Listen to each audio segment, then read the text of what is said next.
ഒരു 9ാം ക്ലാസ്സിൽ പഠിത്തം നിർത്തിയിട്ട് തന്നെ ഞാൻ കൂലിത്തൊഴിൽ കാര്യങ്ങളിലായിട്ട് ഇറങ്ങിയൊരു വ്യക്തിയാണ്. വാട്സാപ്പ് ഒരു കൂട്ടായ്മയാക്കി ഇത് എൻ്റേതായ പ്രശ്നം മറ്റുള്ളവർക്കും ഉണ്ടായിരുന്നു. ഒരു ജനസേവന കേന്ദ്രങ്ങളുടെ ശൃംഖലയാണ് ഈ മിത്രം.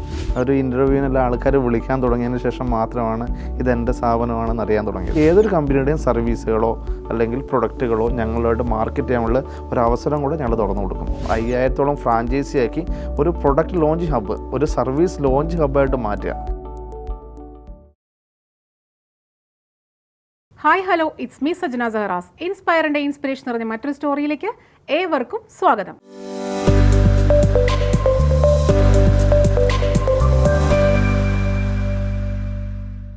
ഒരു ബിസിനസ് തുടങ്ങണം അല്ലെങ്കിൽ ഒരു സംരംഭകനാകണം ഒരുപാട് പേരുടെ ആഗ്രഹമാണ്. പക്ഷേ നഷ്ടം സഹിക്കാനോ റിസ്ക് ഏറ്റെടുക്കാനോ പലർക്കും താല്പര്യമുണ്ടാവില്ല.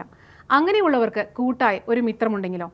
ഇനി ഒരു ബിസിനസ് തുടങ്ങി സംരംഭകനായി, പക്ഷേ ഒരുപാട് കാര്യങ്ങൾ ഓടണം, ബില്ലുകൾ, ഗവൺമെൻറ് കാര്യങ്ങൾ, ഇതിനെല്ലാം കൂട്ടായി ഒരു മിത്രമുണ്ടെങ്കിലോ? അങ്ങനെ ഒരു മിത്രമാണ് ഇന്ന് നമ്മോടൊപ്പം ഉള്ളത്. ഈ മിത്രം എന്ന വലിയൊരു സംരംഭത്തിൻ്റെ സ്ഥാപകനായിട്ടുള്ള സന്തോഷ് ഈ മിത്രമാണ് ഇന്ന് നമ്മോടൊപ്പം ഇൻസ്പയറിംഗ് സ്റ്റോറി പങ്കുവയ്ക്കുന്നത്. Sir, warm welcome to inspire show of inspiring stories. Thank you sir. അപ്പം നമ്മുടെ പ്രേക്ഷകർക്കായിട്ട് സാറിൻ്റെ നാട് എവിടെയാണ്, വീട്ടിലാരൊക്കെയുണ്ട് എന്നൊന്ന് ഷെയർ ചെയ്യാമോ? നാട് കണ്ണൂരാണ്. കണ്ണൂർ തളിപ്പറമ്പിനടുത്താണ്. വീട്ടിൽ ഭാര്യ, 3 മക്കളാണുള്ളത്. സാർ, ഞാൻ ഇൻട്രോയിൽ പറഞ്ഞിട്ടുണ്ടായിരുന്നു ബിസിനസ് തുടങ്ങാനായാലും ബിസിനസ് തുടങ്ങി കഴിഞ്ഞാലും ഒരു മിത്രമായിട്ട് നമ്മുടെ കൂടെ ഉണ്ടാവുന്നത്. അപ്പോൾ എന്താണ് ഒറ്റ വാക്കിൽ പറഞ്ഞാൽ ഈ മിത്രം? ഈ മിത്രം സർക്കാർ ഇതര സേവനങ്ങൾ സാധാരണ ജനങ്ങൾക്ക് നൽകുന്ന ഒരു ജനസേവന കേന്ദ്രങ്ങളുടെ ശൃംഖലയാണ് ഈ മിത്രം. ഓക്കെ, ജനസേവന കേന്ദ്രങ്ങളുടെ ഒരു ശൃംഖലയാണ് ഈ മിത്രം എന്ന് പറയുന്നത്. ഈ ജനസേവന കേന്ദ്രത്തിൽ എന്തെല്ലാം ഫെസിലിറ്റീസ് ആണ് നമ്മൾ പ്രൊവൈഡ് ചെയ്യുന്നത്? അതായത് സാധാരണ ജനങ്ങൾക്ക് കിട്ടുന്നത് സാധാരണ ഓൺലൈൻ സേവനങ്ങൾ കിട്ടുന്നതിനുപരിയായിട്ട് നമ്മളൊരു സാധാരണ രീതിയിൽ ഒരാൾക്കൊരു ബിസിനസ് കൂടെ സ്റ്റാർട്ട് ചെയ്യാൻ പറ്റും. ഒരു സാധാരണ ഒരാൾക്ക്, അതായത് മുതൽ മുടക്ക് തീരെ കുറഞ്ഞ്, അതായത് ഒരു കമ്പ്യൂട്ടറും പ്രിൻ്ററും മാത്രം ഉപയോഗിച്ചുകൊണ്ട് ഒരു കടമുറിയും വെച്ച് തന്നെ ഒരു ബിസിനസ് സ്വന്തമായി സ്റ്റാർട്ട് ചെയ്യാൻ പറ്റും. സാധാരണ കോടികളും ലക്ഷങ്ങളും മുടക്കി ഒരു ബിസിനസ് ചെയ്യാൻ പറ്റാത്ത ആൾക്ക് വളരെ എളുപ്പത്തിൽ നഷ്ടസാധ്യത തീരെ ഇല്ലാത്തൊരു ബിസിനസ്സാണ് ഈ മിത്രം എന്നതുകൊണ്ട്, ഈ മിത്രം ചെയ്തുകൊണ്ട് നമുക്ക് നടത്തിയെടുക്കാൻ പറ്റുന്നതാണ്. അപ്പം ഈ മിത്രം എന്ന് പറയുമ്പോൾ നമുക്ക് ഈ പറഞ്ഞ പോലെ ഒരു കമ്പ്യൂട്ടറും അല്ലെങ്കിൽ പ്രിൻ്ററും ഉണ്ടെങ്കിൽ നമുക്കൊരു സ്ഥാപനം തുടങ്ങാൻ പറ്റുന്നതാണ് സാർ പറഞ്ഞിരിക്കുന്നത്. അപ്പോൾ അതിന് എത്രത്തോളം ഒരു മുതൽ മുടക്ക് നമുക്ക് ഫസ്റ്റ് ഇൻവെസ്റ്റ്മെൻറ്റ് നമ്മൾ കൊടുക്കേണ്ടി വരും? തീർച്ചയായും ഒരു കമ്പ്യൂട്ടറും ഒരു പ്രിൻ്ററും പറഞ്ഞാൽ സാധാരണ 20,000 രൂപയാണ് ഒരു കമ്പ്യൂട്ടർ. ഒരു പ്രിൻ്റർ എന്ന് പറഞ്ഞാൽ 12,000 രൂപയാണ്. പിന്നെ ഞങ്ങളുടെ ഒരു ഫ്രാഞ്ചൈസി ചാർജാണ്. ഫ്രാഞ്ചൈസി ചാർജ് എന്തിനാണെന്ന് വെച്ചിട്ടുണ്ടെങ്കിൽ ഞങ്ങൾ തരുന്ന licensing, training, back end support, branding, ഇതിനും കൂടെ ഒരു ഫ്രാഞ്ചൈസി ചാർജ് ഉണ്ട്. അത് 35,000 രൂപയാണ് ഞങ്ങൾ വാങ്ങുന്നത്. ഈ 35,000 രൂപയിൽ ലൈസൻസിങ് വരും. കാരണം ഓൺലൈൻ കേന്ദ്രങ്ങൾ നടത്തുമ്പോൾ അത് ലൈസൻസോടുകൂടി ചെയ്യണം. കാരണം ഒരു ഉദാഹരണം പറയുകയാണെങ്കിൽ ഒരു റെയിൽവേ ടിക്കറ്റ് ആർക്ക് മൊബൈൽ എടുക്കാൻ പറ്റും. പക്ഷെ അത് വിൽക്കണമെങ്കിൽ, ഒരു ബോർഡ് വെച്ച് വിൽക്കണമെങ്കിൽ അതിന് കൊമേഴ്സ്യൽ പോർട്ടൽ വേണം. അതേപോലത്തെ പോർട്ടലുകൾ, അതാണ് ലൈസൻസ് ഉദ്ദേശിക്കുന്നത്. അതേപോലത്തെ ലൈസൻസുകളെല്ലാം സംവിധാനത്തിന് തരും. പിന്നെ ട്രെയിനിങ് ഉണ്ടാവും. ഇതിങ്ങനെ എങ്ങനെയാണ് ഇത്രയും സർവീസുകൾ, 10-300ഓളം സേവനങ്ങളുണ്ട് ഞങ്ങൾക്ക്. അതെങ്ങനെയാണ് ചെയ്യേണ്ടതെന്നുള്ള കൃത്യമായ ട്രെയിനിങ് തരും. പിന്നെ മറ്റൊന്ന് ബാക്ക് എൻഡ് സപ്പോർട്ടാണ്. ബാക്ക് എൻഡ് സപ്പോർട്ട് എന്ന് പറഞ്ഞാൽ ചിലർ കണ്ടില്ലേ, ജനസേവന കേന്ദ്രം തുടങ്ങിയിട്ട് നിർത്തിപ്പോകുന്നത് ഓൺലൈൻ കേന്ദ്രങ്ങളൊക്കെ. അതിൻ്റെ കാരണം എന്ന് വെച്ചാൽ അവരെ സപ്പോർട്ട് ചെയ്യാൻ ഒരു ടീം ഇല്ലാത്തതുകൊണ്ടാണ്. ഞങ്ങളെ സംബന്ധിച്ചുള്ള ഒരു ബാക്ക് എൻഡ് സപ്പോർട്ട് ടീമുണ്ട് ഞങ്ങളെ സംബന്ധിച്ചോളം. ഒരു ഉദാഹരണം പറയുകയാണെങ്കിൽ, എന്തെങ്കിലും ചെയ്തുകൊണ്ടിരിക്കുന്നു, അത് മുന്നോട്ട് പോകുന്നില്ല, ആ മുന്നോട്ട് പോകാതിരിക്കുമ്പോൾ അതായത് സർക്കാർ ഓഫീസോട്ട് വിളിച്ചു ചോദിച്ചാൽ കൃത്യമായ മറുപടിയോ ഞങ്ങൾക്ക് വേണ്ട സപ്പോർട്ടോ കിട്ടില്ല. ആ സമയം അവരെ സഹായിക്കാൻ വേണ്ടി ഞങ്ങൾക്കൊരു ബാക്ക് എൻഡ് സപ്പോർട്ട് ടീമുണ്ട്. അവർ കൃത്യമായ മറുപടി ചെയ്ത് അവിടുത്തെ എന്താണ് പ്രശ്നമെന്ന് നോക്കും. അതേപോലെ ഭാവിയിൽ അതേപോലത്തെ പ്രശ്നം ഉണ്ടായിരിക്കാൻ വേണ്ടി എന്താ ചെയ്യേണ്ടതെന്ന് കൃത്യമായി പഠിപ്പിച്ച് മനസ്സിലാക്കി അത് റെക്ടിഫൈ ചെയ്യും. അപ്പോൾ ഇങ്ങനെയുള്ള സ്ഥാപനങ്ങളിൽ ഏറ്റവും കൂടുതൽ നമുക്ക് കസ്റ്റമേഴ്സിന്, ക്ലയൻസിന് ആവശ്യമായിട്ട് വരുന്നത് ആക്യുറസിയും അതുപോലെ തന്നെ സമയ ക്ലിപ്തതയുമാണ്. അത് എത്രത്തോളം ഈ മിത്രം ക്ലയൻസിന് പ്രൊവൈഡ് ചെയ്യുന്നുണ്ട്? സാധാരണ രീതിയിൽ മറ്റുള്ളവർ നോക്കുമ്പോൾ നമ്മളെ സംബന്ധിച്ചുള്ള കൃത്യമായ ഒരു സിസ്റ്റത്തിൽ കൂടെയാണ് പോകുന്നത്. ഒരു കാരണം അറിയാത്തത് കൊണ്ട് മാറ്റി വെക്കേണ്ട ഒരു അവസ്ഥ വരുന്നില്ല. കാരണം കൃത്യമായ സപ്പോർട്ട് ചെയ്യാനുള്ള ആളുണ്ട്. മറ്റൊന്നിനെ സംബന്ധിച്ചിടത്തോളം ചിലവരെല്ലാം ഇത് ഡോക്യുമെൻ്റെല്ലാം മേടിച്ച് വെച്ചിട്ട് ഇതെന്താണ് ചെയ്യേണ്ടത് തേർഡ് പാർട്ടി കൊടുത്തിട്ടാണ് ചെയ്യുന്നത്. നമ്മളെ സംബന്ധിച്ചോളം നമുക്കൊരു ശക്തമായ ടീം ഉള്ളതുകൊണ്ട് എത്രയും പെട്ടെന്ന് ആ കാര്യങ്ങൾ ചെയ്ത് കൊടുത്ത് അവരുടെ ആവശ്യങ്ങൾ നടത്താൻ സാധിക്കുന്നതാണ്. എങ്ങനെയാണ് ഈ മിത്രത്തിലേക്ക് വന്നത്? അതായത് ഇപ്പോൾ ഒരു ബിസിനസ് തുടങ്ങണമെന്ന് ആഗ്രഹിക്കുമ്പോൾ തീർച്ചയായിട്ടും നമ്മുടെ മുന്നിൽ ഒരുപാട് ഓപ്ഷൻസ് ഉണ്ടാവും. അപ്പോൾ എങ്ങനെയാണ് ജനസേവന കേന്ദ്രം എന്നുള്ള ആ ഒരു മേഖലയിലേക്ക് സാർ എങ്ങനെയാണ് വന്നത്? ആ സ്റ്റോറി, ഇൻസ്പയറിംഗ് സ്റ്റോറി ഒന്ന് പങ്കുവയ്ക്കാമോ? ഞാൻ സംബന്ധിച്ചോളം ഒരു സാധാരണ ഒരു രീതിയിലായിരുന്നു. കാരണം ഒരു 9ാം ക്ലാസ്സിൽ പഠിത്തം നിർത്തിയിട്ട് തന്നെ ഞാൻ കൂലിത്തൊഴിൽ കാര്യങ്ങളിലായിട്ട് ഇറങ്ങിയൊരു വ്യക്തിയാണ്. അതായത് കൃഷിപ്പണി, പെയിൻറ്റിങ്, അങ്ങനെ പല തൊഴിലും ചെയ്തു. ഒരു 15 വർഷത്തോളം ഞാൻ ജോലി ചെയ്തു. കല്യാണമെല്ലാം അതിനുശേഷം കല്യാണമെല്ലാം കഴിച്ച് 2 വർഷം കഴിഞ്ഞിട്ടാണ് SLC എഴുതുന്നത്. അങ്ങനെ കാര്യങ്ങൾ ഇങ്ങനെ മുന്നോട്ട് പോകുന്നു. ചെറിയ ചെറിയ ബിസിനസ് ചെയ്യുന്നു. അതിൻ്റെ പരാജയം, അത് കുറേ നാട്ടിൽ ചെയ്ത ബിസിനസ്സുകൾ പലതും പരാജയമായിരുന്നു. അങ്ങനെ അത് കടബാധ്യത കാര്യങ്ങളാക്കി ഗൾഫിൽ പോകുന്നു. ഗൾഫിൽ പോയിട്ട് അവിടുന്ന് തിരിച്ചു വരുന്ന ഒരു അവസ്ഥയുണ്ടായിരുന്നു. ആ തിരിച്ചു വന്നപ്പോഴാണ് എന്തെങ്കിലും നാട്ടിൽ എന്തെങ്കിലും ചെയ്യണമല്ലോ. കാരണം ഇപ്പം ഗൾഫിൽ സാധാരണ പണ്ടത്തെ രീതിയാണെങ്കിൽ അത് കുഴപ്പമില്ലായിരുന്നു. കാരണം സാധാരണ ഇവിടെ ഒരു കൂലി പണിയെല്ലാം ചെയ്തുകൊണ്ടിരുന്ന ഒരു സാധാരണ ജോലി ചെയ്തുകൊണ്ടിരുന്ന വ്യക്തിയാണ്. ഗൾഫിൽ പോയിട്ടെല്ലാം വന്ന ഒരു പ്രത്യേക വരുന്നു, കുറേ നാൾ ഇൻസൈഡും കാര്യങ്ങളെല്ലാം ആയിട്ട് വരുന്നു, ഒരു ഗൾഫുകാരനായിട്ട് വന്നിട്ട് പിന്നെ ഒരു സാധാരണ ഒരു പഴയ തൊഴിലോട്ട് പോകാൻ ഒരു മടി ഉണ്ടായിരുന്നു. അങ്ങനെ ഒന്ന് സംബന്ധിച്ച് നോക്കിയപ്പോഴാണ് ആ സമയത്താണ് എല്ലാ ഈ സംവിധാനങ്ങളും ഓൺലൈനോട്ട് വരുന്നത്. അതിനെക്കുറിച്ച് പഠിച്ചപ്പോൾ മനസ്സിലായി. 2014 കാലഘട്ടത്തിലായിരുന്നു. ആ സമയത്തെ സംബന്ധിച്ചോളം ഒരു ബിസിനസ് ചെയ്യണമെന്ന് വെച്ചിട്ടുണ്ടെങ്കിൽ കോടികളിൽ ലക്ഷങ്ങളോ മുടക്കി ചെയ്യാനുള്ള ഒരു ആസ്തിയൊന്നും ഉണ്ടായിരുന്നില്ല. നോക്കുമ്പോൾ ഒരു കമ്പ്യൂട്ടറും ഒരു പ്രിൻ്ററും കൊണ്ട് ബിസിനസ് സ്റ്റാർട്ട് ചെയ്യാം ഈ ജനസേവന കേന്ദ്രമാണെങ്കിൽ. അങ്ങനെ ഞാൻ അത് ചെയ്തു. അവിടെ എനിക്കുണ്ടായിരുന്ന ബുദ്ധിമുട്ടുകളാണ് ഈ മിത്രം എന്ന ഇപ്പം 2400ഓളം സ്ഥാപനങ്ങൾ ഉണ്ടാക്കാനുള്ള കാരണം. കാരണം എന്താ വെച്ചാൽ ഞാനൊരു അവിടെ ചെയ്തുകൊണ്ടിരിക്കുമ്പോൾ എനിക്ക് പല കാര്യങ്ങളും ചെയ്യാൻ പറ്റാതെയായിട്ടുണ്ട്. ആ സമയത്ത് അതായത് സർക്കാർ ഓഫീസോട് ഞാൻ വിളിച്ചു ചോദിക്കുമ്പോൾ എനിക്ക് മറുപടിയില്ല. പിന്നെ മറ്റു പല കാര്യങ്ങൾക്കും ഞാൻ ഇൻഡിവിജ്വലായൊരു വ്യക്തി പോയിട്ട് പല കമ്പനികളുമായി ടൈപ്പ് ചെയ്യാൻ അവരുടെ സർവീസിന് പോകുമ്പം എനിക്ക് ഡയറക്റ്റ് തരില്ല. കാരണം ഒരു വ്യക്തിയാണ്, അതുകൊണ്ട് തരില്ല. അങ്ങനെ അവിടെ ഉണ്ടായിരുന്ന പ്രശ്നങ്ങൾ ഞാനൊരു വാട്സാപ്പ് ഒരു കൂട്ടായ്മയാക്കി. ഇത് എൻ്റേതായ പ്രശ്നം മറ്റുള്ളവർക്കും ഉണ്ടായിരുന്നു. ഞാൻ അവരെ ഹെൽപ്പ് ചെയ്യാൻ വേണ്ടി ഒരു വാട്സാപ്പ് കൂട്ടായ്മയാക്കി. അവരെ ഹെൽപ്പ് ചെയ്യാൻ അങ്ങോട്ടും ഇങ്ങോട്ടും ഹെൽപ്പ് ചെയ്യാന്നുള്ള രീതിയിൽ പിന്നെ ആ രീതിയിൽ തുടങ്ങി. അവിടെ നിന്നാണ് ഇത്രയും വലിയൊരു സ്ഥാപനത്തോട്ട് എത്തിയത്. സാർ ഇപ്പോൾ പറഞ്ഞല്ലോ 9ാം ക്ലാസ്സിൽ പഠനം നിർത്തി പിന്നെ ഒരു ബിസിനസ്സിലേക്കൊക്കെ പോയി എന്ന് പറഞ്ഞു. അതിനുശേഷം കല്യാണത്തിന് ശേഷമാണ് 10ാം ക്ലാസ് പാസ്സാവുന്നത് അല്ലെങ്കിൽ അതിൻ്റെ പരീക്ഷ എഴുതുന്നത് പറഞ്ഞല്ലോ. ആ രസകരമായിട്ടുള്ള സംഭവങ്ങളൊക്കെ ഒന്ന് ഞങ്ങളുമായിട്ട് ഷെയർ ചെയ്യാമോ? തീർച്ചയായും. അത് കല്യാണം കഴിഞ്ഞ് ഒരു 2 വർഷം കഴിഞ്ഞപ്പോഴാണ് SLC എല്ലാം എഴുതാൻ തോന്നലുണ്ടായത്. കാരണം ഇങ്ങനെ പോയാൽ ശരിയാവില്ല. പലയിടത്തും പോകുമ്പോൾ നമ്മളൊരു 9ാം ക്ലാസ്സുകാരൻ തോന്നുന്നുണ്ടായിരുന്നു. അതങ്ങനെയാണ് ഞാൻ പഠിക്കാൻ പോകുന്നത്. നൈറ്റ് വാച്ചാണ് പഠിക്കാൻ പോകുന്നത്. അതായത് ജോലിയെല്ലാം ചെയ്യും. ജോലിയെല്ലാം ശേഷം 6 മണി തൊട്ട് 8 മണി വരെ നൈറ്റ് വാച്ചിനാണ് പോയിട്ടാണ് SLC പഠിക്കാൻ പോകുന്നത്. തീർച്ചയായിട്ടും ആ ഒരു പ്രായത്തിൽ SLC എഴുതാൻ പോകുമ്പോൾ രസകരമായിട്ടുള്ള പല സംഭവങ്ങളും ഉണ്ടായിട്ടുണ്ടാവുമല്ലോ. കാരണം ഏജ് ഗ്രൂപ്പ് തീർച്ചയായിട്ടും വ്യത്യാസമായിരിക്കും. അപ്പോൾ എന്തൊക്കെയായിരുന്നു ആ രസകരമായിട്ടുള്ള സംഭവങ്ങൾ? ഇപ്പം എന്നെ സംബന്ധിച്ചോളം ഞാൻ കുട്ടികളുടെ കൂടെയാണ് SLC തന്നെ. ഇപ്പം തുടക്കം തന്നെ അങ്ങനെയാണ്. ഇപ്പം ഞാൻ SLC എഴുതാൻ വേണ്ടി നേരെ സ്കൂളിലോട്ട് പോകുന്നു. ചപ്പാട് ഹൈസ്കൂളിലാണ്. മീശെല്ലാം വെച്ചിട്ടാണ് പോകുന്നത്. കുട്ടികൾ ഞാനവിടെ രാവിലെ പോകുന്നു. രാവിലെ ഒരു ബുക്കെല്ലായിട്ട് നേരെ പോകുന്നു. അന്നേരം നേരെ കുട്ടികളുടെ എഴുന്നേറ്റ് പറഞ്ഞു ഗുഡ് മോർണിംഗ് സാർ എന്ന് പറഞ്ഞിട്ട് എല്ലാവരും എഴുന്നേറ്റ് പേടിച്ചോളം നിൽക്കുന്നു. ഞാൻ പിന്നെ എല്ലാവരും ഇരിക്കാൻ പറഞ്ഞു. നേരെ അവിടെ വന്നു. എല്ലാവരും പേടിച്ച് നിൽക്കുന്നു. ഞാൻ പോയി നേരെ എടുത്ത് ഫ്രണ്ടിൽ ഒരു റൈറ്റ് സൈഡിലായിരുന്നു ഞാൻ അവിടെ ഇരുന്നപ്പോൾ കുട്ടികളെല്ലാം ചിരിക്കാൻ തുടങ്ങി. അങ്ങനെ അപ്പോഴാണ് ഇത് മാഷല്ല, ഇത് എഴുതാൻ വേണ്ടി വന്ന സ്റ്റുഡൻ്റാന്ന് മനസ്സിലായത്. പിന്നെ എല്ലാവരും നല്ല കമ്പനി, നല്ലൊരു ബന്ധമായിരുന്നു. അപ്പോൾ കുടുംബത്തിലുള്ളവർ നല്ല സപ്പോർട്ടായിരുന്നു അങ്ങനെ എഴുതാൻ പോകുമ്പോൾ? ഇനി ഇതിനൊന്നും പോകണ്ട എന്നൊക്കെ ആരെങ്കിലും പറഞ്ഞിരുന്നോ? അങ്ങനെ പ്രത്യേകം പറഞ്ഞിട്ടുമില്ല. അവർ പറഞ്ഞിട്ട് വല്ല പോയത് അവർ സപ്പോർട്ട് എന്ന് പറഞ്ഞാൽ അങ്ങനെ നിൽക്കില്ല. ഞാൻ പിന്നെ അങ്ങനെ പോവുകയാണ് ചെയ്തത്. ഇഷ്ടത്തിൽ അങ്ങ് പോകല്ലേ. കുടുംബം എപ്പോഴും സപ്പോർട്ട് ചെയ്യാനായിട്ട് ഉണ്ടായിരുന്നു അല്ലേ? തീർച്ചയായിട്ടും. സാർ, ഇപ്പോൾ ഇത്രയും വലിയ ബ്രാഞ്ചസ് ഒക്കെ ഉള്ള ഒരു സ്ഥാപനത്തിന്റെ ഉടമയാകുമ്പോൾ തീർച്ചയായിട്ടും ഒരു ചോദ്യം അല്ലെങ്കിൽ ഒരു സംശയം പ്രേക്ഷകർക്ക് വരും. ബിസിനസ് കുടുംബത്തിൽ നിന്നാണോ വന്നേക്കുന്നത്? മറ്റുള്ളവർ ബിസിനസ് ചെയ്തിട്ടുണ്ടോ കുടുംബത്തിൽ ആരെങ്കിലും എന്നൊരു ചോദ്യം വരും. അങ്ങനെയൊക്കെ ആരെങ്കിലും ബിസിനസ് ചെയ്തിട്ടുണ്ടായിരുന്നോ? തീർച്ചയായും അങ്ങനെ ഒരു കുടുംബത്തിലൊന്നും അല്ല. സാധാരണ കൃഷിക്കാരായിരുന്നു മൊത്തത്തിലുണ്ടായിരുന്നത്. പക്ഷെ എനിക്കെന്താ ചെയ്യുമ്പോൾ തന്നെ മറ്റൊരു രീതിയിൽ ഒരു ബിസിനസ്സിലോട്ട് ചെയ്യണമെന്നുള്ള ആഗ്രഹമുള്ള ആളാണ്. അതുകൊണ്ട് തന്നെ ഇവിടെ വന്ന് ഇപ്പം ബിസിനസ് ചെയ്യാണ്ട് ഇപ്പോൾ എറണാകുളത്ത് വരുമ്പോൾ തന്നെ ഇപ്പം വീട്ടിൽ കുടുംബത്തിലാണെങ്കിൽ ഞാൻ ബിസിനസ് ചെയ്യാൻ പോവുകയാണെന്ന് ഞാൻ നാട്ടുകാരോടോ വീട്ടിൽ വരെ പറഞ്ഞിട്ടില്ല. വീട്ടിൽ പറഞ്ഞില്ല. വീട്ടുകാരോട് പറഞ്ഞ് 25,000 രൂപ സാലറിക്ക് ഇവിടെ ജോലിക്ക് പോവുകയാണെന്ന്. അതുകൊണ്ട് അവർ ഹാപ്പി ആയിരുന്നു. ഇതിനെക്കുറിച്ചൊരു സംശയങ്ങളോ കാര്യങ്ങളോ എന്നെ ഒരു ബുദ്ധിമുട്ടാക്കിയാണോ ഒന്നും വന്നിട്ടുമില്ല. അതുകൊണ്ട് തന്നെ കുഴപ്പമുണ്ടായില്ല. അല്ലെങ്കിൽ ഇപ്പോൾ ഞാൻ ബിസിനസ്സാണ് ചെയ്യുന്നത് കഴിഞ്ഞാൽ എന്നെ ബുദ്ധിമുട്ടിച്ചുകൊണ്ടിരിക്കും. കാരണം ഒരു ബിസിനസ്സിന് തുടക്കം എന്ന് പറഞ്ഞാൽ കൃത്യമായി എമൗണ്ടോ കാര്യങ്ങളൊന്നും ഉണ്ടാവില്ല. കുറച്ച് റിസ്ക് ആയിരിക്കും. അതുകൊണ്ട് തന്നെ എന്നെക്കുറിച്ച് ആരും നെഗറ്റീവ് ആക്കാൻ ആരും ഉണ്ടായിരുന്നില്ല. സാർ തന്നെ മാത്രം ചിന്തിച്ച് സാർ തന്നെ പ്ലാൻ ചെയ്ത് നേരത്തെ പറഞ്ഞ പോലെ സാറായിരുന്നു അതിന്റെ ഓൾ ഇൻ വൺ അല്ലേ? എല്ലാ പ്രവർത്തനങ്ങളും സാർ ഒറ്റക്കായിരുന്നു. ടെൻഷൻസ് ഒന്നും ഷെയർ ചെയ്യാൻ സാറിന് താല്പര്യം? അതിനുശേഷമാണ് ആൾക്കാർ കൂടിയപ്പോഴും ഈ ബിസിനസ് ചെയ്യുന്നത് എൻ്റെ വീട്ടുകാർക്കോ കുടുംബക്കാർക്കോ ആർക്കും അറിയത്തില്ലായിരുന്നു. അതിന് ഒരു ലെവലിൽ എത്തിക്കാതിന് ശേഷം മാത്രമാണ്, ഒരു ഇൻ്റർവ്യൂവിനെല്ലാം ആൾക്കാർ വിളിക്കാൻ തുടങ്ങിയതിന് ശേഷം മാത്രമാണ് ഇതെൻ്റെ സ്ഥാപനമാണെന്ന് അറിയാൻ തുടങ്ങിയത്. മനസ്സിലാക്കുന്നത്. അത് വലിയ സസ്പെൻസ് ആണ് ആക്ച്വലി. കാരണം ഈ ഒരു SLC ഒരു പ്രായത്തിൽ എഴുതി പാസ്സാവുന്നതായാലും അതല്ലെങ്കിൽ ഒരു സ്ഥാപനം തുടങ്ങിയിട്ട് ഇത്രയും വലിയൊരു സ്ഥാപനത്തിലേക്ക് എത്തിക്കഴിയുമ്പോഴാണ് ഫാമിലി അറിയുന്നതെന്ന് പറയുമ്പോൾ അത് തീർച്ചയായിട്ടും ഒരു രസകരവുമാണ്, അതോടൊപ്പം തന്നെ എക്സൈറ്റിങ്ങുമാണ് അല്ലേ? അതുകൊണ്ട് തന്നെ വളരെ എളുപ്പത്തിൽ ആരെയും ഒന്നും കാണിക്കേണ്ട ആവശ്യമില്ലായിരുന്നു. കാരണം ഇപ്പോൾ നമ്മളൊരു ബിസിനസ് ചെയ്യാൻ വേണ്ടി പോകുന്നു, ബിസിനസ് ചെയ്യാൻ വേണ്ടി അവർ പിറ്റേ ദിവസം വെച്ചിട്ട് ചോദിക്കും, അവർ എല്ലാവരും വീട്ടിൽ നിന്ന് ആയിക്കോട്ടെ അല്ലെങ്കിൽ കൂട്ടുകാരായിക്കോട്ടെ അവരോടൊക്കെ പറഞ്ഞിട്ട് പോകണമെങ്കിൽ അവർ ചോദിക്കും എന്തായി, ശരിയാവുമോ, ശരിയായില്ല ഇത് നടക്കുമോ, ചിലപ്പോൾ അങ്ങനെ ചോദിക്കാം, ചിലപ്പോൾ എന്തായി റിസൾട്ട് എന്ന് ചോദിക്കാം, ചിലപ്പോൾ ഒരു ബിസിനസ് ചെയ്താൽ തുടക്കക്കാർക്ക് എന്താണെന്ന് അറിയാമല്ലോ, തുടക്കത്തിലൊന്നും കൃത്യമായ ഒരു വരുമാനമൊന്നും കിട്ടില്ല. അതുകൊണ്ട് തന്നെ ഇവരുടെയൊക്കെ ചോദ്യങ്ങൾ സാർ ഒഴിവാക്കാൻ വേണ്ടിയിട്ടായിരിക്കാം ഇങ്ങനെ ഒരു ഒളിച്ചു വെക്കൽ ഉണ്ടായത്.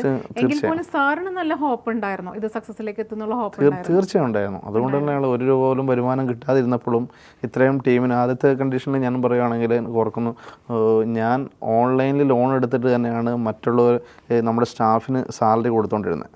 ആ സമയം അവർ തന്നെ എന്നോട് പറയും ഇതെങ്ങനെ ഇനി മുന്നോട്ട് പോകാൻ പറ്റുമോ എന്നുള്ള തോന്നൽ നമ്മുടെ സ്റ്റാഫ് തന്നെ പറയാറുണ്ടായിരുന്നു. അതിനുശേഷമാണ് ഇത്രത്തോളം വലിയൊരു സ്ഥാനത്തോട് പ്രസ്ഥാനത്തിലേക്ക് എത്തിയത്. അപ്പം തീർച്ചയായിട്ടും ഈ മിത്രം എന്ന് പറയുമ്പോൾ നമ്മൾ ഇന്നത്തെ കാലത്തായാലും ഏതൊരു കാലഘട്ടം നോക്കിയാലും ഒരു സ്ഥാപനം മുന്നോട്ട് കൊണ്ടുപോകുന്നതിന് ഒരുപാട് ബുദ്ധിമുട്ടും.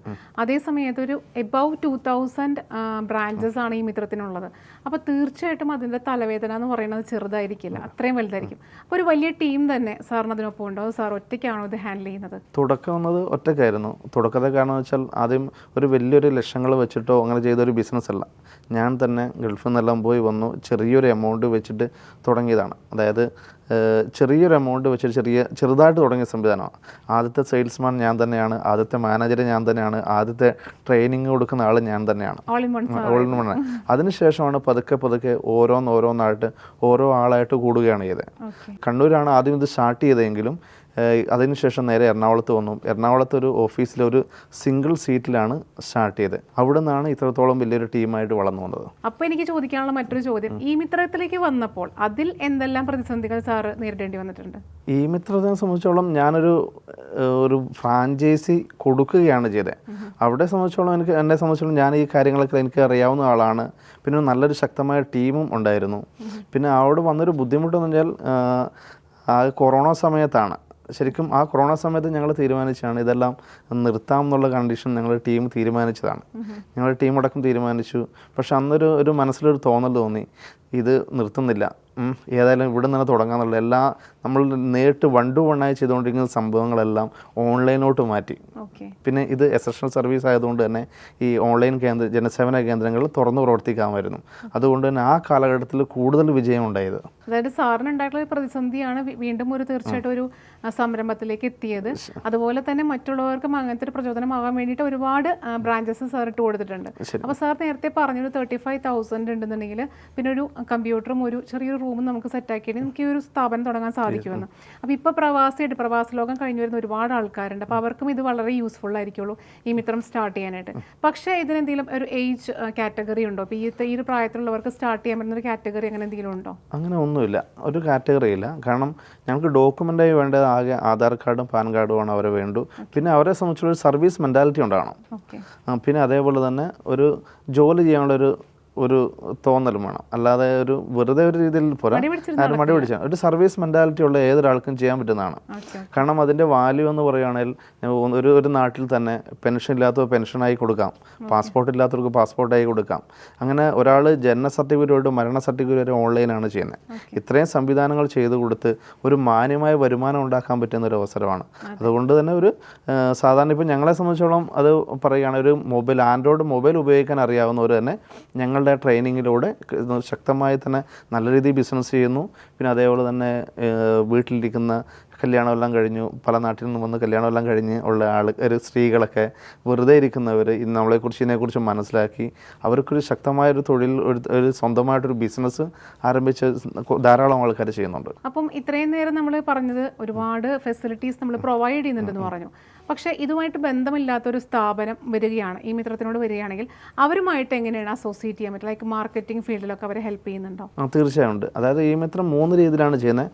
ഒന്ന്, ഒരു നാട്ടിലൊരു ജനസേവന കേന്ദ്രം ഉണ്ടാക്കി ഒരു വ്യക്തിക്ക് ഒരു ചെറിയൊരു ബിസിനസ്, അതായത് സ്വയം തൊഴിൽ പോലെയുള്ള ഒരു ബിസിനസ്, 1 അതിൽ 2 3 ആൾക്ക് തൊഴിൽ കൊടുക്കാൻ പറ്റുന്ന ഒരു രീതിയിലാണ് സാധാരണ ഫ്രാഞ്ചൈസി ബിസിനസ്. പിന്നെ രണ്ടാമത് ഉള്ളതാണ് white label business. White label പറഞ്ഞാൽ ഈ മിത്രം എന്നത് ഞങ്ങളുടെ ബ്രാൻഡാണ്. അതേപോലെ നമ്മൾ പല കമ്പനികൾക്കും back end support, training, licensing എല്ലാം ചെയ്യുന്നുണ്ട്. അതായത് ഒരു ഇന്ത്യ മുഴുവൻ ബിസിനസ് ചെയ്യണം എങ്കിൽ ഇത്രത്തോളം ഞങ്ങളെപ്പോലെ ഒരു ടീമിനെ, software team, training team, back end team, ഇത്രയും ടീമിനെ ആക്കി ഒരു തുടക്കക്കാർക്ക് ചെയ്യാൻ വളരെ ബുദ്ധിമുട്ടാണ്. അങ്ങനെയുള്ളവർക്ക് ഈ back end support, training, software കൈകാര്യം ചെയ്ത് ഞങ്ങൾ ചെയ്യുന്നുണ്ട്. അതായത് ചെറിയൊരു ചിലവിൽ തന്നെ അവർ മാർക്കറ്റിംഗ് മാത്രം നടത്തിക്കൊണ്ട് തന്നെ ഇതേപോലത്തെ ഒരു ബ്രാൻഡ്, ഈ മിത്രം പോലെ മറ്റൊരു ബ്രാൻഡ്, ഒരു ഉദാഹരണം പറയുകയാണെങ്കിൽ വി ഹെൽപ്പ് എന്ന ഒരു ബ്രാൻഡാണെങ്കിൽ അവർ ആ ബ്രാൻഡിൽ മാർക്കറ്റിംഗ് മാത്രം ചെയ്താൽ മതി. അവർക്ക് എത്ര ഫ്രാഞ്ചൈസി മുകളിലും കൊടുക്കാം. അതായത് ഈ മിത്രം എന്നതിന് ബാക്ക് എൻഡ് ചെയ്യുന്ന അതേപോലെ തന്നെ അവരുടെ ബ്രാൻഡിലായിരിക്കും ചെയ്യുക എല്ലാ കാര്യങ്ങളും. അവർക്ക് വേണ്ട സപ്പോർട്ട് അവരുടെ കമ്പനിയുടെ പേരിലായിരിക്കും ചെയ്യുക. എന്താണ് അവരുണ്ടാക്കുന്ന ബ്രാൻഡ് ആ പേരിലായിരിക്കും ചെയ്യുക. അവിടെ ഈ മിത്രത്തിന് യാതൊരു സർവീസ് നമ്മുടെ ആയിരിക്കും, പക്ഷേ അവരുടെ ബ്രാൻഡിലായിരിക്കും. വൈറ്റ് ലേബൽ അത് അവർക്ക് ഇഷ്ടമുള്ള ഫ്രാഞ്ചൈസി ചാർജ് വാങ്ങാം. അവർക്ക് ഇന്ത്യ മുഴുവൻ എവിടെയും ചെയ്യാം.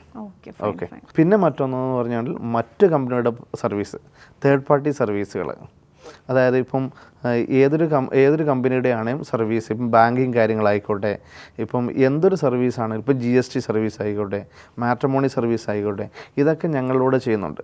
അതിൻ്റെ ഒരു പ്രത്യേകത എന്താണെന്ന് വെച്ചിട്ടുണ്ടെങ്കിൽ സാധാരണ ഒരു ഓഫീസ് എല്ലായിടത്തും, ഒരു കമ്പനി, ഒരു ഉദാഹരണം പറയുകയാണ്, ഒരു മാട്രിമോണി കമ്പനിക്ക് ഒരു ഓഫീസ്, കേരളത്തിൽ ഓഫീസ് തുടങ്ങണം. ഞങ്ങളെ സംബന്ധിച്ചിട്ട് ഇപ്പോൾ 2400 ഒരു ഓഫീസ് കേരളത്തിൽ തുടങ്ങണമെങ്കിൽ കോടികൾ മുടക്കണം. എല്ലായിടത്തും സ്റ്റാഫിനെ വെക്കണം, കമ്പ്യൂട്ടർ വേണം, കട വേണം, അതിൻ്റെ സെക്യൂരിറ്റി കൊടുക്കണം. ഇങ്ങനെ ലക്ഷങ്ങൾ മുടക്കിക്ക് വേണം ചെയ്യാൻ വേണ്ടിയിട്ട്. ഇപ്പം ഇതിനെ ഞങ്ങളുമായിട്ട് അസോസിയേറ്റ് ചെയ്യുകയാണെങ്കിൽ ഒരു ദിവസം കൊണ്ട് തന്നെ 2400 അവരുടെ കസ്റ്റമർ സർവീസ് പോയിന്റുകൾ അവർക്ക് ഓപ്പൺ ചെയ്യാൻ പറ്റും. കാരണം ഞങ്ങൾക്ക് ഓൾറെഡി സ്റ്റാഫുണ്ട്, അവിടെ കമ്പ്യൂട്ടറുണ്ട്, അവർ വെൽ ട്രെയിനഡ് ആണ്. അതുകൊണ്ട് തന്നെ അവരുടെ സർവീസുകൾ ഞങ്ങളുടെ സെൻറ്ററുകളിൽ പല ആവശ്യങ്ങൾക്കായി ഒരു ദിവസം 150 തൊട്ട് 200 ആൾ കയറി ഇറങ്ങുന്നതാണ്. ഞങ്ങൾക്കൊരു ഡിസ്പ്ലേ ബോർഡിൽ അവരുടെ ഡീറ്റെയിൽസ് കൊടുക്കുകയാണെങ്കിൽ അവർ ഓരോ ആളും വന്നിട്ട് 5-10 മിനിറ്റ് അവിടെ വന്ന് നിൽക്കുന്നവരാണ്. ഞങ്ങൾ ഡിസ്പ്ലേയിൽ കൂടെ വരുന്ന ഒരു നോട്ടീസിൽ കൂടെ വരുന്ന കാര്യങ്ങൾ അവർ മനസ്സിലാക്കും. അവർ നമ്മളോട് ചോദിക്കും ഇതെന്താണെന്ന് ചോദിക്കുമ്പോൾ അതിനെക്കുറിച്ച് പറഞ്ഞ് മനസ്സിലാക്കി അവിടെ ഒരു സെയിൽ നടക്കുമ്പോൾ ഞങ്ങളുടെ സെൻറ്ററിനും ചെറിയൊരു വരുമാനം കൊടുക്കുകയാണെങ്കിൽ ആ ഒരു മാർക്കറ്റിംഗ് ചെയ്യാം. അത് തന്നെയാണ് ഞങ്ങളുടെ ലക്ഷ്യം. അത് തന്നെയാണ് 5000-ഓളം ഫ്രാഞ്ചൈസിയാക്കി ഒരു പ്രൊഡക്റ്റ് ലോഞ്ച് ഹബ്ബ്, ഒരു സർവീസ് ലോഞ്ച് ഹബ്ബായിട്ട് മാറ്റുക. ഏതൊരാൾക്കും അവരുടെ സർവീസുകൾ അവരുടെ കസ്റ്റമർ സർവീസ് പോയിന്റ് ആയിട്ട് ഞങ്ങളുടെ സ്ഥാപനങ്ങൾ വഴി നടത്തി കൊടുക്കാൻ പറ്റുന്ന ഒരു രീതി. നമ്മുടെ ഈ മിത്രം എന്ന് പറഞ്ഞ ജനസേവന കേന്ദ്രം അല്ലെങ്കിൽ ജനസേവന കാര്യങ്ങൾ മാത്രമല്ല നമുക്ക് പ്രൊവൈഡ് ചെയ്യാൻ പറ്റുന്നത്.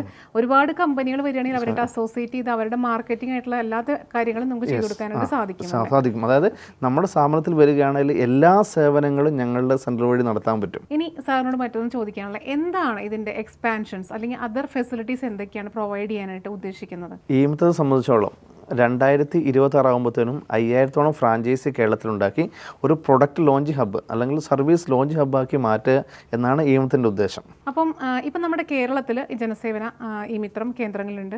ഇനി അത് പുറത്തേക്ക് ഇപ്പോൾ ഓൾറെഡി ഉണ്ടോ, അതിന് വ്യാപിപ്പിക്കാൻ താല്പര്യമുണ്ടോ? ഈ മിത്രം ഇപ്പോൾ തമിഴ്നാട്ടിൽ ഓൾറെഡി സ്റ്റാർട്ട് ചെയ്ത് കഴിഞ്ഞു. അവിടെ ഫ്രാഞ്ചൈസി തുടങ്ങിക്കഴിഞ്ഞു. ഇനി അതേപോലെ തന്നെ ഇപ്പോൾ കർണാടകത്തിൽ ഒരു ടീം ബിൽഡ് ചെയ്തുകൊണ്ടിരിക്കുന്നു. അടുത്ത് തന്നെ കർണാടകത്തിലും ഉണ്ടാവും. ഈ മിത്രത്തിൽ സ്റ്റാർട്ട് ചെയ്തപ്പം ഒരു ചെറിയൊരു എമൗണ്ടാണ് സാർ ഇട്ടിരുന്നതെന്ന് പറഞ്ഞിട്ടുണ്ടായിരുന്നു.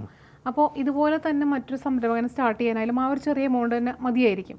പക്ഷെ സാറ് തുടങ്ങിയ പോലെ അല്ലെങ്കിൽ സാറിപ്പം സ്റ്റാർട്ട് ചെയ്തപ്പോൾ ഇവിടെ വരെ എത്തി നിൽക്കുന്നുണ്ട്, അതുപോലെ തന്നെ മറ്റുള്ളവർക്കും എത്താൻ സാധിക്കുന്നത് അല്ലെങ്കിൽ എത്തിയിട്ടുണ്ടോ? അങ്ങനെയുള്ള സംരംഭകരിലേക്ക് എത്തിയിട്ടുണ്ടോ? തീർച്ചയായിട്ടും അത് എത്താൻ പറ്റും. അതൊരു ബിസിനസ് എന്ന് പറഞ്ഞാൽ നമ്മൾ ആ ചെയ്യുന്ന രീതിയിലാണ്. ഇപ്പം ഞങ്ങളെ സംബന്ധിച്ചോളം ഇപ്പം ഈ വൈറ്റ് ലേബൽ എന്ന സിസ്റ്റത്തിൽ കൂടെ ചെയ്യുകയാണെങ്കിൽ ഒരിക്കലും നഷ്ടസാധ്യത വരില്ല. കാരണം അല്ലാതെ ഇപ്പം ഞങ്ങളിപ്പം ഇപ്പം ഞങ്ങളെപ്പോലെ തന്നെ ഒരു ടീം ആദ്യം തന്നെ തുടക്കത്തിൽ ഉണ്ടാക്കി ചെയ്യുമ്പോഴാണ് ഇതേപോലെ പരാജയം വരുന്നത്. ഓക്കെ, കാരണം ഇത്രത്തോളം ഈ തുടക്കത്തിൽ ഇത്രത്തോളം ഫ്രാഞ്ചൈസി ഒന്നും വരില്ല, ചെറിയ ഫ്രാഞ്ചൈസി വന്നിട്ടുള്ളൂ. അന്നേരം ഈ ഇത്രയും വലിയ ടീമിനെ മെയിൻറ്റെയിൻ ചെയ്യാൻ പറ്റില്ല. അതുകൊണ്ടാണ് പല കമ്പനികളും വന്ന് നിർത്തിപ്പോകുന്നത്. ഒരു സ്ഥാപനം തുടങ്ങിയിട്ടുണ്ടെങ്കിൽ അത് തുടങ്ങാനായിട്ട് ചിലപ്പോൾ ഭയങ്കരമായിട്ട് സപ്പോർട്ടൊക്കെ നമുക്ക് ലഭിച്ചിരിക്കും. പക്ഷേ അതിൻ്റെ ട്രെയിനിങ് ആയാലും അല്ലെങ്കിൽ അതിൻ്റെ മെയിൻ്റനൻസ് ആയാലും അതിൻ്റെ കണ്ടിന്യൂറ്റി പോകുമ്പോഴായാലും നമുക്ക് ചിലപ്പോൾ ആ സപ്പോർട്ട് കിട്ടിയെന്ന് വരില്ല. അപ്പോൾ സാറിൻ്റെ ഈ ഒരു ശാഖകളിലേക്ക് വരുമ്പോൾ അവർക്ക് എത്രത്തോളം ആ ഒരു ക്ലാസ് ആയാലും ട്രെയിനിങ് ക്ലാസ് ആയാലും ഒക്കെ സാർ എത്രത്തോളം കൊടുക്കുന്നുണ്ട് അവർക്ക്? കൃത്യമായി ഞങ്ങളൊരു സിസ്റ്റമുണ്ട്. ആ സിസ്റ്റം ഉള്ളതുകൊണ്ട് തന്നെ ഇപ്പം മാർക്കറ്റിങ്ങിൽ കൂടെ ഒരാൾ നമ്മുടെ അടുത്ത് വന്നു കഴിഞ്ഞാൽ കൃത്യമായി അടുത്തത് ട്രെയിനിങ് ടീമിൻ്റെ അടുത്താണ് എത്തുക. ട്രെയിനിങ് ടീമിൻ്റെ അടുത്ത് വന്നിട്ട് അവിടെ കൃത്യമായി ഞങ്ങൾ റിപ്പോർട്ട് നോക്കും, അവർ പഠിച്ചോ, ആ കാര്യങ്ങൾ മനസ്സിലാക്കുന്നുണ്ട്. അതിനുശേഷം ഒരു ശക്തമായ ബാക്ക് എൻഡ് സപ്പോർട്ട് ടീം ഉള്ളതുകൊണ്ട് തന്നെ അവർ നിലനിർത്തി കൊണ്ടുപോകാനുള്ള എല്ലാ കാര്യങ്ങളും ഞങ്ങൾ ചെയ്യുന്നതാണ്. ഓക്കെ. അപ്പോൾ ഇത് സ്റ്റാർട്ട് ചെയ്യാൻ ഉദ്ദേശിച്ച സാറിനെ കോൺടാക്ട് ചെയ്തിട്ടുണ്ടെങ്കിൽ ഇത്ര ടൈം പീരീഡ് ഒക്കെ ഉണ്ടോ, ഇങ്ങനെ ഒരു ട്രെയിനിങ് പീരീഡ് ഒക്കെ അങ്ങനെ കൊടുക്കുന്നുണ്ടോ? തീർച്ചയായും ഉണ്ട്. അതായത് ഒരാൾ വന്നതിന് ശേഷം ഞങ്ങൾ ഒരു 15 ദിവസം ട്രെയിനിങ് ആണ് ഉണ്ടാകുന്നത്. ഈ 15 ദിവസം കൊണ്ടാണ്, ആ 15 ദിവസം ട്രെയിനിങ് 1 to 1 ആണ്. ഒരു വ്യക്തിക്ക് വേണ്ടി ഒരു ട്രെയിനർ തന്നെ എടുക്കുന്നതാണ്. അത് ഓൺലൈൻ മുഖേനയാണ്. അത് ട്രെയിനിങ് എന്ന് പറഞ്ഞാൽ അവരെ കൊണ്ട് ചെയ്ത് പഠിപ്പിക്കുകയോ ചെയ്യുന്നത് ഇത്രയും സേവനങ്ങൾ. അതുകൊണ്ട് തന്നെ അവർ തെറ്റ് പറ്റും, അപ്പോൾ കൃത്യമായി പറഞ്ഞു കൊടുത്ത് ഇതെങ്ങനെയല്ല ചെയ്യേണ്ടതെന്ന് പറഞ്ഞു കൊടുത്ത് തന്നെ ചെയ്യുന്നതുകൊണ്ട് തന്നെ ഒരു സാധാരണ ഒരു ആൻഡ്രോയിഡ് മൊബൈൽ ഉപയോഗിക്കുന്നവർക്ക് തന്നെ ഇത് ചെയ്ത് വിജയിപ്പിച്ചു കൊണ്ടുപോകാൻ പറ്റും. ഒരുപാട് സമയം, ഒരുപാട് പൈസയൊക്കെ നമുക്ക് നമ്മുടെ എനർജിയൊക്കെ കളയാതെ നമുക്ക് വളരെ എളുപ്പത്തിൽ ഈ മിത്രത്തിൽ നമുക്ക് ഫെസിലിറ്റീസ് പ്രൊവൈഡ് ചെയ്യുന്നുണ്ട്. അതുകൊണ്ട് തീർച്ചയായിട്ടും നമുക്ക് യൂസ്ഫുൾ ആക്കാം. പിന്നെ അതേപോലെ തന്നെ 2-3 തരത്തിൽ തന്നെ സപ്പോർട്ടും ഉണ്ട്. എന്തെങ്കിലും ഒരു സംശയം വന്നു കഴിഞ്ഞാൽ തന്നെ ഒരു വാട്സാപ്പ് മുഖേനയും ചെയ്യാൻ പറ്റും, ഫോൺ വഴിയും ചെയ്യാൻ പറ്റും, എനിഡെസ്ക് സോഫ്റ്റ്വെയർ മുഖേനയും സപ്പോർട്ട് ഉണ്ടാവും. സാർ, നമ്മൾ നേരത്തെ പറഞ്ഞപ്പം ആ കഥയിലൂടെ പോയിട്ടുണ്ടായിരുന്നു, ഒരു പ്രവാസ ലോകത്തിലേക്ക് പോയിരുന്നു, പ്രവാസിയായിരുന്നു എന്നുള്ളതൊക്കെ. അപ്പോൾ പ്രവാസം കഴിഞ്ഞ് വന്നപ്പോഴേ മുന്നേ ആയാലും എന്തെല്ലാം ബിസിനസ്സാണ് സാർ ചെയ്തിരുന്നത്? അതിൻ്റെ കാര്യം എന്ന് വെച്ചാൽ ഞാൻ ഒരു പഠിത്തം നിർത്തിയ 9ാം ക്ലാസ്സിൽ പഠിത്തം നിർത്തി ചെയ്ത പണി തന്നെ ആദ്യം കൃഷിപ്പണിയാണ്. കൃഷിപ്പണി അത് തന്നെ ഒരു ബിസിനസ് രീതിയിലാണ് ഞാൻ എടുത്തത്. ആദ്യം ഞാൻ തൊഴിലൊക്കെ പഠിച്ചു, ആ നാട്ടിൽ തന്നെ, ജനിച്ച സ്ഥലത്ത് തന്നെ ഈ തൊഴിലൊക്കെ ചെയ്തു. ആ തൊഴിലൊക്കെ ചെയ്തതിന് ശേഷം ഈ ഒരാൾ പണി എടുത്തുകൊണ്ടിരുന്നാൽ അവൻ ജീവിതകാലം മുഴുവൻ പണിക്കാരനാണെന്നുള്ള ഒരു ധാരണ അന്ന് തന്നെ മനസ്സിലായി. അതുകൊണ്ട് തന്നെ ഞാൻ എന്ത് ചെയ്യാൻ വെച്ചാൽ വലിയ തോട്ടങ്ങളുടെ വലിയ കാര്യങ്ങളെല്ലാം മൊത്തത്തിൽ തന്നെ ഞാൻ കരാറ് പണിയായിട്ട് എടുക്കും. എന്നിട്ട് മറ്റുള്ളവരെ വെച്ച് പണിയെടുപ്പിക്കും. അന്നേരം ഒരു നല്ലൊരു ലാഭം കിട്ടും. എല്ലാ പരിപാടികളും പല കാര്യങ്ങളും ഞാൻ ചെയ്തിട്ടുണ്ട്. അതിലൊക്കെ ഞാൻ ആദ്യം ആ തൊഴിൽ പഠിച്ചതിന് ശേഷം അതൊരു ബിസിനസ് മോഡിലോട്ട് ഞാൻ കൊണ്ടുവരാറുണ്ട്. അതായത് പെയിൻറ്റിങ് ആണെങ്കിലും, അതായത് 5-6 മാസം മാത്രമേ പെയിൻറ്റിങ് ഞാൻ പണിയെടുത്തുള്ളൂ. അതിനുശേഷം എന്ത് ചെയ്തു, ഞാൻ പിന്നെ മറ്റുള്ളവരെ വെച്ച് തൊഴിലെടുപ്പിക്കുകയാണ്. ഇത് കരാറായിട്ട് ഞാൻ എടുത്തതിന് ശേഷം മറ്റുള്ളവരെ കൊണ്ട് ചെയ്യുകയാണ് ചെയ്തത്. അങ്ങനെ എല്ലാ തൊഴിലേക്ക് ഇറങ്ങുമ്പോൾ അതിനെക്കുറിച്ച് ശരിക്കും പഠിക്കാൻ വേണ്ടി അത് ചെയ്ത് നോക്കിയിട്ടാണ് സ്റ്റാർട്ട് ചെയ്യുന്നത്. അതെ, കൃത്യമായി അത് പഠിച്ചതിന് ശേഷം അതൊരു ബിസിനസ് രീതിയിലോട്ട് എത്തുന്നു. അങ്ങനെ പല കാര്യങ്ങളും ചെയ്തു, കല്യാണമൊക്കെ കഴിഞ്ഞു. അങ്ങനെയാണ് ഒരു റബ്ബർ സ്ലോട്ടിങ്ങിൻ്റെ ഒരു ബിസിനസ് വന്നത്. കാരണം ആ 2011 ആ കാലഘട്ടത്തിൽ റബ്ബറിന് നല്ല വില കൂടിയിരുന്ന സമയത്ത് പെട്ടെന്ന് വില കുറഞ്ഞു. അങ്ങനെ ഒരു 260-240 രൂപ വിലയുണ്ടായിരുന്നത് വെറും 120-130 വന്നപ്പോൾ ഞാൻ ലക്ഷങ്ങൾ മുടക്കി ചെയ്തുകൊണ്ടിരുന്ന എൻ്റെ ബിസിനസ് പാടെ പരാജയപ്പെട്ടു. ആ പരാജയപ്പെട്ടതോടെ വളരെ ഒരു കടബാധയായി. ആ സമയത്ത് തന്നെ എനിക്ക് മറ്റൊരു ബുദ്ധിമുട്ടുണ്ടായിരുന്നു. എൻ്റെ ശരീരം തളർന്നു പോയിരുന്നു. ആ ശരീരം തളർന്നു പോയപ്പോൾ എനിക്ക് കൃത്യമായി തോട്ടത്തിൽ പോകാനോ മറ്റു കാര്യങ്ങൾ ചെയ്യാനോ ജോലിക്കാരെ കൃത്യമായി കൊണ്ടുപോകാനോ അത് മെയിൻറ്റെയിൻ ചെയ്യാൻ പറ്റാതായി. അങ്ങനെ വന്നപ്പോൾ എന്ത് ചെയ്തു, ആ സമയത്ത് വളരെ സ്ട്രോക്ക് ആയതാണ്. അതോട് തന്നെ ആ ബിസിനസ് വളരെ നഷ്ടത്തിലായി. ഒന്ന് എൻ്റെ ശാരീരികമായിട്ടുള്ള പ്രശ്നം, ഒന്ന് വിലയിടിഞ്ഞതിൻ്റെ, അതായത് പകുതിയോളം തന്നെ വിലയിടിഞ്ഞുകൊണ്ട് ഞാനാണെങ്കിൽ പലിശക്കും ലോണും എല്ലാം എടുത്തിട്ട് തുടങ്ങിയ ബിസിനസ്സായിരുന്നു. പിന്നെ അത് ഭയങ്കര ഇതായിരുന്നു. പിന്നെ ആ കാലഘട്ടത്തിലായിരുന്നു പ്രകൃതിക്ഷോഭം ഉണ്ടായിരുന്നു. കാരണം 2011 കാലഘട്ടത്തിൽ റബ്ബറിനൊക്കെ കാറ്റ് പിടിക്കുക, അങ്ങനെ ഒരു തോട്ടത്തിൽ നടുക്കൊരു കാറ്റ് പിടിച്ചതിന് ശേഷം 100 കണക്കിന് മരങ്ങൾ നഷ്ടപ്പെട്ടു പോയി. അങ്ങനെ ഒരു ഭയങ്കര ബുദ്ധിമുട്ടുണ്ടായിരുന്നു. അങ്ങനെ ഭയങ്കര കടബാധ്യതയായി. കാരണം കടബാധ നാട്ടിൽ പെട്ടെന്നൊരു ജോലി കടബാധയായി കഴിഞ്ഞാൽ പിന്നെ മറ്റുള്ള ആരും അടുപ്പിക്കില്ല നാട്ടിൽ നിന്നാൽ. കാരണം എങ്ങനെ അവർ എന്തൊരു രൂപ കടം ചോദിച്ചാലും നമുക്ക് തരില്ല. അതിനു മുമ്പ് നമ്മുടെ നല്ല രീതിയിലാണെങ്കിൽ ആരും എന്ത് വേണമെങ്കിലും പൈസ തരും. അത് പറ്റാതെ കൊണ്ട് തന്നെ ഒരു കൂട്ടുകാരൻ്റെ സഹായത്തോടെ ഗൾഫിൽ പോയി. അതിനുശേഷം അവിടെ നല്ല രീതിയിൽ കഷ്ടപ്പെട്ട് ഒരു ഓവർ ടൈം എല്ലാം എടുത്തു, എൻ്റെ കടങ്ങളെല്ലാം വീട്ടി. പിന്നെ അവിടുന്ന് ഒന്നുമല്ല, ഒരു ബന്ധമില്ലാത്ത ജോലിയായിരുന്നു, ഓഫീസിൽ വർക്കായിരുന്നു. അതിനുശേഷം അവരെന്നെ പരമാവധി മുന്നിലോട്ട് എത്തിക്കാൻ വേണ്ടി നോക്കി. കാര്യം കൃത്യമായി വർക്കും കാര്യങ്ങളും ചെയ്യുന്നതുകൊണ്ട് തന്നെ. അങ്ങനെ അവിടുന്ന് ഒരു മെയിൻ ഓഫീസോട്ട് ജോലി ചെയ്യാൻ വേണ്ടി പോയി. അവിടെ സംബന്ധിച്ചുള്ള എനിക്ക് പിടിച്ച് നിൽക്കാൻ പറ്റാതായി. കാരണം ഇംഗ്ലീഷ് ലാംഗ്വേജിൻ്റെ പ്രശ്നം കൊണ്ട്. സാധാരണ ഞാൻ തൊഴിലെടുത്തുകൊണ്ടിരുന്ന വ്യക്തിയാണല്ലോ. അതുകൊണ്ട് പണിയെടുക്കും, പക്ഷേ കമ്മ്യൂണിക്കേഷൻ ഇല്ലെങ്കിൽ അവിടെ വിദേശമാണെങ്കിൽ പറ്റില്ലല്ലോ. അതുകൊണ്ട് നേരെ മടങ്ങി വരേണ്ടി വന്നു. മടങ്ങി വന്നപ്പോഴാണ് ഈ ബിസിനസ്സിലോട്ട് സ്റ്റാർട്ട് ചെയ്തത്. ഇതിലേക്ക് വരുന്നത്. ഇതിലേക്ക് വരുന്നത് അത് കയ്യിൽ വലിയ കടബാധ എല്ലാം കഴിഞ്ഞപ്പോഴത്തേനും എൻ്റെ ബാധ്യതയെല്ലാം വീട്ടിന് ശേഷം എൻ്റെ കയ്യിൽ വലിയൊരു എമൗണ്ട് ഒന്നും ഇല്ലായിരുന്നു. അങ്ങനെയാണ് ഒരു ജനസേവന കേന്ദ്രം ഒരു കൂട്ടുകാരോടും ഞാനൊരു കടം മേടിച്ച എമൗണ്ട് കൊണ്ട് തന്നെ അങ്ങനെ ചെറുതായിട്ട് സ്റ്റാർട്ട് ചെയ്തു.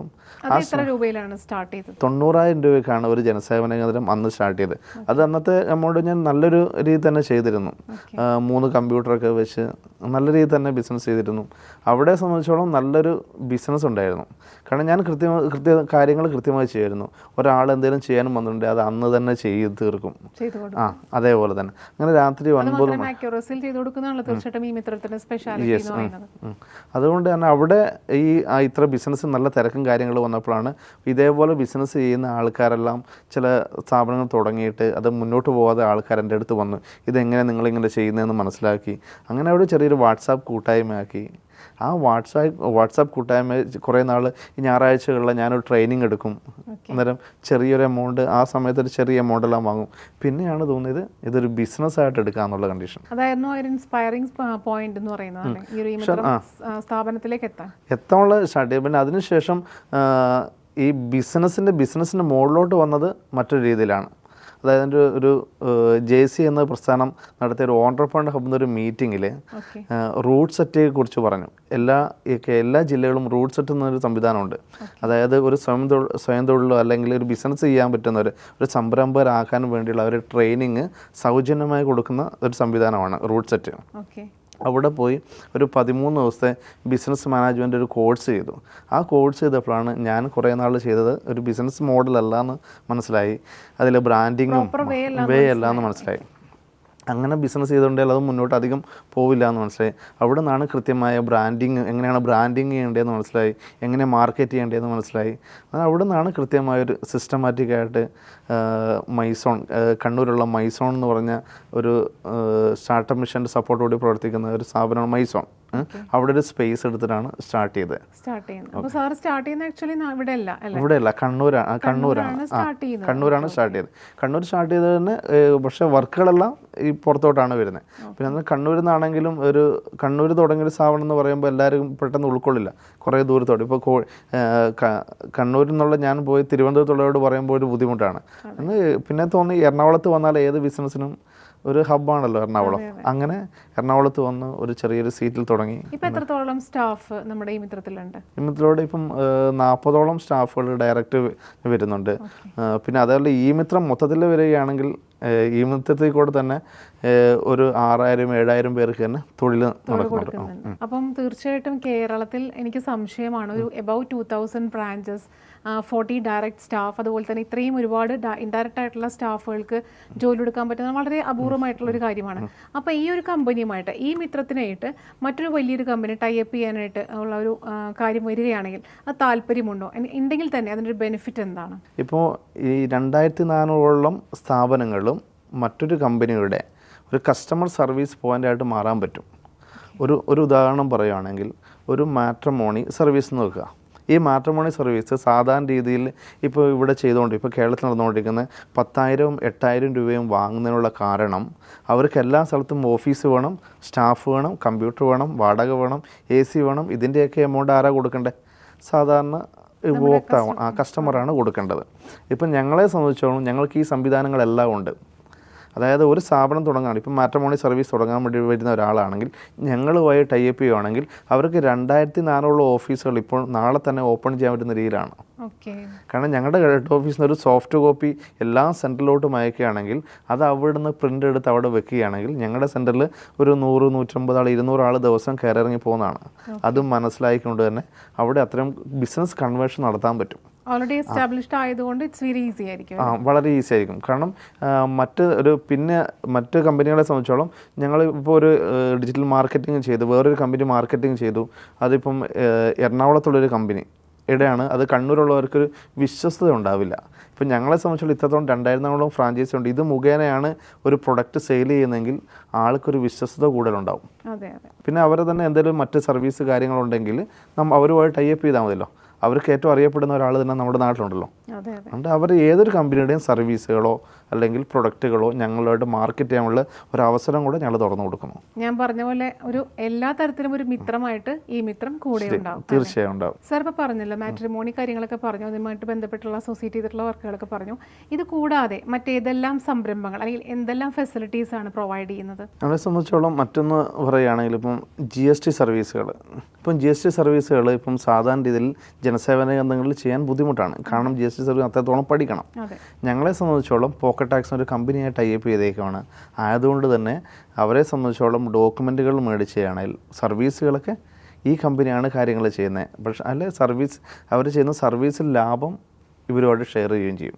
അതുകൊണ്ട് എല്ലാ സർവീസുകളും, അതായത് ഒരു കമ്പനി തുടങ്ങാൻ വേണ്ടിയുള്ള തുടക്കമുള്ള എല്ലാ സർവീസുകളും, അതായത് കമ്പനി രജിസ്ട്രേഷൻ ആയിക്കോട്ടെ, ട്രേഡ് മാർക്ക് ആയിക്കോട്ടെ, GST സർവീസ് ആയിക്കോട്ടെ, GST ഫയലിംഗ് ആയിക്കോട്ടെ, ഇങ്ങനെയുള്ള എല്ലാ സർവീസുകളും ചെയ്യാൻ പറ്റും.